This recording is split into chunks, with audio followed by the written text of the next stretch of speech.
Of course, another thing that we have to speak about if you live in Vancouver is nature and outdoor. I mean, it is absolutely beautiful here. You are going to get rain, and you are going to get snow, and it is going to get cold, and you are going to get like grey, dreary days for weeks at a time, but you are also going to get absolutely beautiful sunny days, and there's just so much beautiful nature over here. Not that South Africa doesn't have. I mean, South Africa has got some amazing places. I was watching, just before we started our travels, me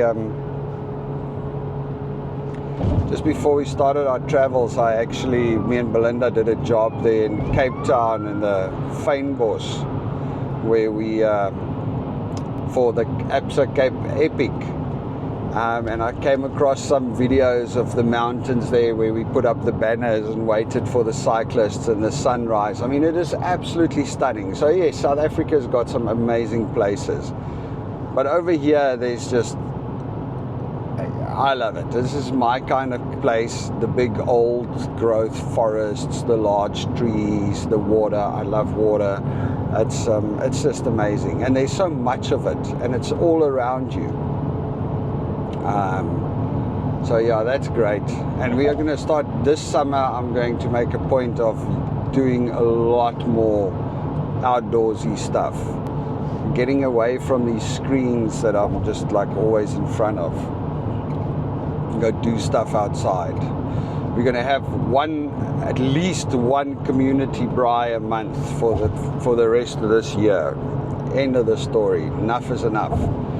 And then we're going to start setting up a couple of community camp trips, like get a bunch of people together, go camping. So if you're in BC and you want to join me to go camping, let me know. We'll do one guy's trip and maybe a family trip, go camping for a weekend. We need to start booking campsites now though. Anyway, yeah, so we're going to try and get out a lot more. That's definitely on the cards.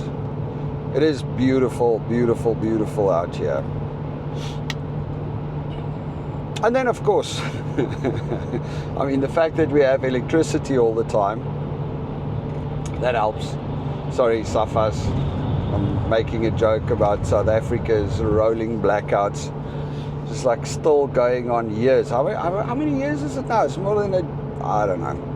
It started in 2016, it stopped for a while, and then it started, and I think it's been going for more than a year solid. Although I think over Christmas they didn't have.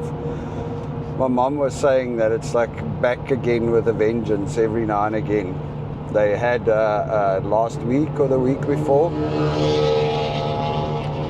they had us for one. At her house, she had 5.5 hours off, 3.5 hours on, 5.5 hours off, 3.5 hours on, 5.5 hours off, 3.5 hours on. That was their cycle for a day or so.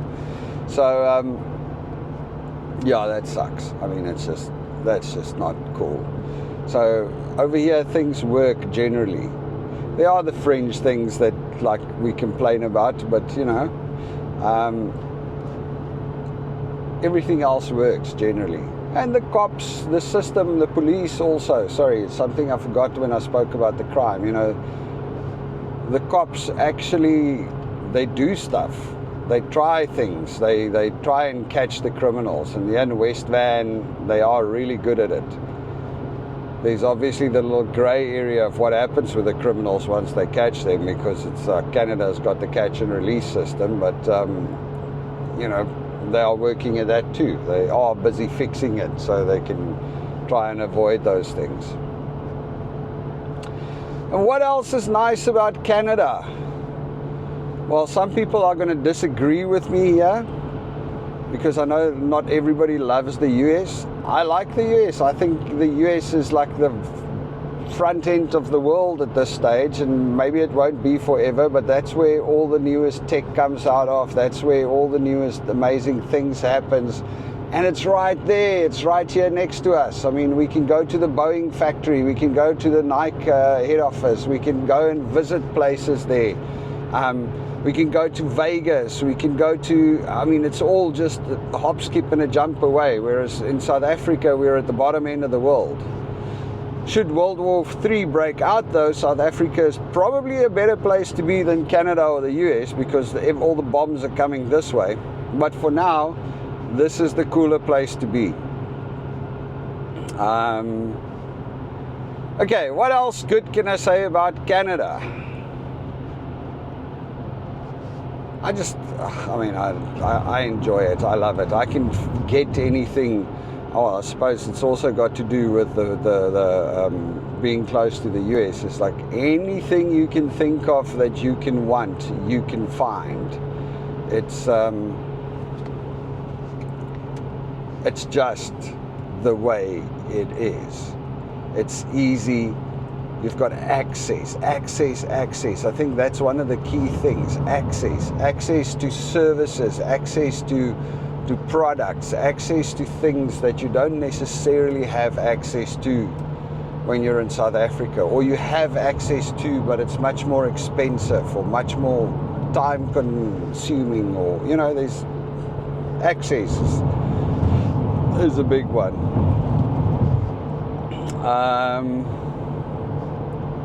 Yeah, I can see myself growing old in Canada.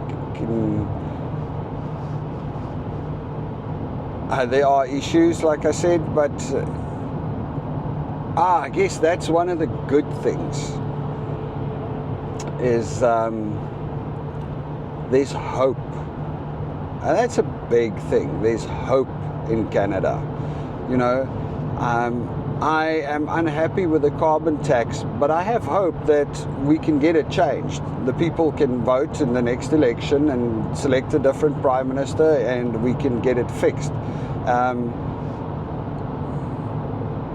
When it comes to politics, a place where there's two parties that are close to each other, and oh, hang on a second, guys, I need to quickly take this. Hello? Hi. Can you hear me all right? I can now. Sorry, I was just driving, so I put you on the Bluetooth. No worries at all. I've just received the referral for Connor to have a hearing check here. Oh, okay. Can I ask you a favor? Can you phone my wife? She's the one who deals with that. Yep, absolutely. Go ahead, and is that Belinda? Yeah, Belinda. Have you got a number there? No, this is the only one I've got. Oh, is it, sorry, same as yours except for 6484? That is correct, yes. I will give Belinda a call. Thank you so much. You know, you're welcome. She's in charge of everything. Happy wife, happy life. What can I say? Drive safe, okay? Thank you. Bye. You're welcome. Bye. All right, folks. Sorry, just a call from Vancouver Coastal Health. They're doing a health hearing test on Connor. It is something that happens a lot, speaking about the medical over here, is you've got, you know, they call it preventative medicine. So the doctors send you for tests all the time to go and check out that you're fine, and like a hearing test and blood tests regular and stuff like that. So, you know, healthcare here is definitely not as bad as people make it out to be. I mean, you obviously hear a lot of scary stories, but and there are problems, but it's not problematic for me at this stage. I'll say it. Anyway, so where were we? Back to politics and hope. You know, over here there's a feeling of hope. You believe that the people will be heard. If the people decide, hey, we're not happy with this, the people are heard, and the politicians listen and they make change. And that's what you get when you have a number of parties that are closely balanced. If you have a one-party state like we have in South Africa, the ANC is in charge and that's the way it's going to be, and they're not going to lose. You know, they don't necessarily have to listen to the people, and they don't necessarily have to make the changes. You have zero hope of things changing, I guess. And I'm sure a lot of people are going to think I'm crazy for saying that, but that's just the way I feel around it. I'm open to discussions, I'm open to arguments, but anyway, that's the way I see it. Over here you've got the hope, and hope's an important thing. You know that there's they did a behavioral study with a test. You know, sometimes people test things and it might seem a little bit cruel. But what they did is they would take a glass tube, fill it with water halfway, and they would chuck a rat in the water and let the rat swim until it drowns and check how long it takes for the rat to drown. And this was done in the 60s or 70s or 80s, I guess, before we had all the animal cruelty people around. And what happened was they would throw the rat in the water and see how long it swims. And if they take a wild rat and they chuck it in the water, the rat would swim for a couple of hours, 2-3 hours, and it'd stop swimming and it would drown. End of the story. But if they take a pet rat, a tame rat, and they chuck it in the water, it would swim like for, I don't know, it's just like 2 days or something. It would actually, a domesticated rat, a rat that has had interaction with humans and that's been, you know, it's probably not somebody's pet, I hope not, but in any case, a rat that knows humans, those rats would swim a lot longer. So they were like, why is that? And then they tried something else. They took the wild rats, they would chuck them in the glass, in the thing, and let them swim. And just when they look like they're tired, they would pick them up, take them out, put them somewhere else, and then throw them back in a little bit later. And if they throw them in the second time, that wild rat would also swim for like days before he drowns, for a day or two. He just carries on swimming. And they concluded that it's all got to do with hope. The wild rat that falls in the water and has to start swimming around after a couple of hours of not finding a place to climb out because you got these steep glass walls around you, he basically goes, oh, okay, shit, I fell in a place where I'm going to die, so it is it. He resigns himself to the fact that he's going to die, and he dies. That's just it. The domesticated rats, they know that, yes, they can still get out of here because a human hand can take them out of here. They can be saved. And for that reason, they hold on a lot longer because they've got hope. They hope that somebody's going to come and save them. And the same thing, if they take the wild rat and they take him out of the thing the first time and then they put him back in, he remembers that he could be taken out, and that gives him hope. And hope is such an important thing. It's actually across everything, across life, I guess. Something I started doing with my kids recently is I realized that, you know, we, I think as a civilization or as a people, and I'm guilty of that without a doubt, we focus so much on the negative stuff that I've got a feeling that we are starting to lose hope. You know, I see it in my kids. I'm like, what are you going to do one day? What do you want to be? And they're like, oh, I don't know, because, you know, and this is, I guess, partly my fault because I've been following artificial intelligence development very closely through the Innovate and whatever, and, you know, it scares the shit out of me. Sorry for the word, but it does. I know that AI is definitely coming for our jobs, and a lot of the normal jobs that we have are going to be taken over by AI. But what happened was, from the time ChatGPT came in, I was speaking about it quite often in the house, and I was talking to people about it, and my kids overheard it. And then the other day I'm talking to Connor, and I'm like, what are you going to stay? What are you going to do? And he's like, oh, well, AI is going to take our jobs anyway. And I realized, you know, I was taking away hope. I was taking away dreams of the future, and exchanging it for fear or for negativity. So I've tried doing away with that now. I mean, I still believe AI is a problem, but I'm just positioning it differently. I'm just saying that, look, AI is a problem for the people that are not going to be ready for it, and for the ones that are going to be ready for it, it is going to be a huge asset. So this is what you got to do. You got to work on figuring out how you're going to play it, and I think that works a little bit. Anyway, once again, off topic. The fact of the matter is, hope is super important. And without it, that's when things fall apart. So yeah, that's the political, that's what we were talking about, the political system. Over here in politics, we actually have hope. We actually believe that let's just get to the next election, we can vote the next person in and he can fix it. Although sometimes I look at the US politics and I'm like, oh my Lord, I don't know if anybody there has any hope. Anyway, it's a joke, besides the point, let's not go there. Okay, and I'm actually getting very close to home now. Let's see how much, 46 minutes since I started this video. So there you go, I'm literally about 50 minutes away from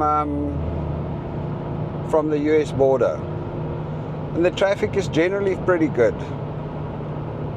Just going through Lonsdale now, going to pass Lonsdale shortly on the highway. It looks like a beautiful day, but it's got quite a big cloud bank over that side, so it might turn cloudy and rainy, but for now it's beautiful and sunny. Tomorrow morning early, we're heading over to Gabriola Island to go set up this big boy, this dehydrator. Yeah, interesting. I was like, I want to start looking into freeze drying. I was chatting because when I speak to a lot of, I don't know, I chat to people. So while I was loading the dehydrator in the car at the mail place, a lady came past and she's like, oh, what's that? Is it a freeze dryer? Anyway, so we started chatting about it, and I've been looking into this freeze dryers. It's just damn expensive. It's like $5,000 for a freeze dryer, but it is such a cool thing. So what we do with a dehydrator is you dehydrate and you dry stuff, and you can dry fruits. I mean, we use it for biltong, but you can do fruits and all kinds of things. A freeze dryer works differently. It flash freezes the product, and then it dries it as it defrosts it, and as it defrosts it, it like evaporates all of the water out of it. So it's like 24 hours and you freeze dry your products.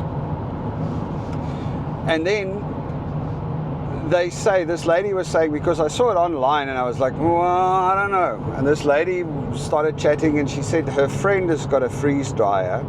She says she freeze dries strawberries. It removes 97% of the water. And 6 months later, you just chuck the strawberry in water and it reabsorbs that water. And she says it tastes like a fresh strawberry. I'm still struggling to believe that though. I mean, shit. Can it? But apparently when you freeze dry stuff, it actually keeps it almost fresh. I mean, I saw this lady on YouTube. She takes like food, she makes a meal, she portions it off and she sticks it in the freeze dryer, and she freeze dries her macaroni and cheese, her potato bake, and her ham and everything.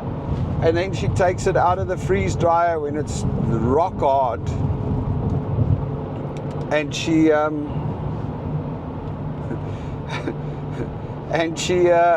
adds water, and it's just like boom, right back there again. It's ham again, or it's a potato bake, or it's just like, I find it hard to believe, but it is a really cool thing. So maybe I'm going to start looking into getting a freeze dryer. They're just damn expensive. It's like $5,000. But can you imagine? I mean, we'll probably save all of that money and the amount of food we could throw away, because you know how it goes. Man, it's a pet peeve of mine. We make food, or we buy apples, and suddenly everybody's eating apples. The kids love apples, and I eat apples, and Melinda eat apples, and the apples just doesn't last. And then we go buy another giant bag of apples, and next week nobody wants to eat an apple. And it all sits there until we chuck them because they go bad. And lettuce and so many other things that just kind of waste. And food, you know, we make food. Okay, we make food for everybody, and then the kids decide, oh, I'm not hungry because I got a pizza, or I went out with my mates or whatever, now I'm not hungry, and then they don't eat, and then the food goes in the fridge, and then there's too little for tomorrow night's meal, so we need to make more food, but nobody wants to eat leftovers. It's just, we throw away so much stuff. I'm sitting there thinking, I'm just gonna damn well make a bunch of stuff and freeze dry the lot, and then when you're hungry you just add water. Doesn't that seem like a plan? And of course, you know, can you imagine if your fruits and veggies, if you freeze dry them and if you add water, they're just as good as they were before, which is what they claim. It's almost as if you have a fresh strawberry. We can, in summer, when strawberries are cheap and veggies are cheap, everything is cheap, you just buy all of this stuff, stick them in the freeze dryer and store them. And in winter, when people pay like $20 for a little watermelon this size, you just pull yours out of the freeze dryer, add water, and you got a watermelon. I don't know if any of you have had experience with freeze dryers, but it seems very interesting. I would actually love to taste some stuff that's gone through a freeze dryer. So if you know anybody that has one, ping me. I'd be very interested to have a look at it. You can always make and sell survival kit. Eh? Hey, I can buy a freeze dryer, put it in South Africa, let my mom make me milk tart and all of the nice South African goodies, and then ship it over here freeze dried. It stays good forever. They say stuff that's been freeze dried, just as a matter of interest, stuff that's been freeze dried can last for up to 25 years. You just add water and it works again. So that's interesting. Anyway, here I am back at West Van. So I'm going to sign off, folks. 52 minutes, 53 minutes. There we go. Exactly. Will be 55 minutes. I'll be at home. So an hour, yeah, an hour.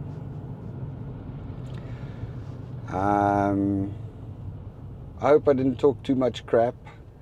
And yeah, let me know in the comments if you enjoy it. I enjoy talking because it makes the road go a lot quicker. I mean, it feels like I've been chatting to you, which is great. And if you want more of this, let me know. Okay, folks, have a good one. Cheers.